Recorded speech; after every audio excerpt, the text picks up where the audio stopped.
بے فکر رہو، اللہ اب نوازنے والا ہے۔ اللہ تمہارے لیے وہ منصوبہ بنا رہا ہے جو تم خود اپنے لیے نہیں بنا سکتے۔ اللہ جانتا ہے کہ تمہیں جو کچھ ہو رہا ہے اسے قبول کرنا مشکل لگ رہا ہے۔ وہ جانتا ہے کہ تمہیں تسلی اور سکون کی ضرورت ہے۔ وہ جانتا ہے کہ ان دنوں تمہیں کیا پریشان کر رہا ہے۔ وہ جانتا ہے کہ تمہارے دل کی خواہش کیا ہے۔ وہ تمہارے بارے میں سب کچھ جانتا ہے اور یقیناً وہی ہے جو ہمیشہ تمہارے ساتھ ہے۔ یاد رکھو، اللہ انہی کو آزماتا ہے جن سے وہ محبت کرتا ہے۔ وہ کبھی تمہیں خالی ہاتھ نہیں چھوڑے گا۔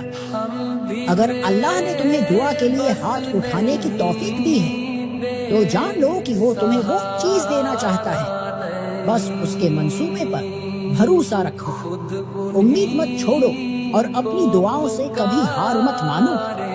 بہت جلد وہ تمہیں وہ عطا کرے گا جو تم چاہتے ہو۔ اللہ سے دعا کرنے پر ڈٹے رہو، اللہ سے بار بار دعا کرتے رہو۔ دعا ایک معجزہ ہے، یہ تقدیروں کو بدل سکتی ہے، حالات کا رخ موڑ سکتی ہے۔ یہ تمہیں اللہ سے جوڑتی ہے، تمہارے دل کو مضبوط کرتی ہے، بکھری ہوئی روح کو سمیٹتی ہے، اور سب سے بڑھ کر یہ تمہیں اللہ کے قریب کر دیتی ہے۔ دعا خیر کا ایک وسیع دروازہ ہے، اس کی پناہوں میں جیو، کیونکہ اللہ ایک حکم سے تمہاری حالت کو بدلنے پر قادر ہے۔ بے شک دعا وہ واحد رشتہ ہے جس میں تم کبھی تنہا نہیں ہوتے۔ جہاں تمہارے لفظ ختم ہو جائیں وہاں اللہ کی رحمت شروع ہو جاتی ہے۔ تم دعا مانگتے رہو، چاہے رات کے پچھلے پہر ہو یا دن کے شور میں۔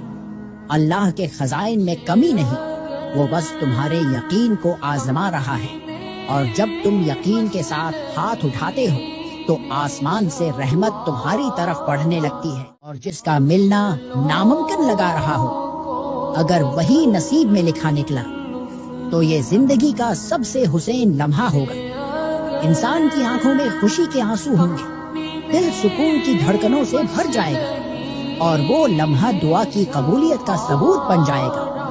کبھی کبھی جو چیز ہمیں خواب لگتی ہے وہی حقیقت بن کر سامنے آتی ہے، اور تب انسان کو یقین ہوتا ہے کہ رب کی مرضی سب سے بڑی ہے۔ انسان کو لگتا ہے کہ رب دور نہیں، بہت قریب ہے، اتنا قریب کہ دل کی ہر دھڑکن بس اس کا شکر ادا کرتی ہے۔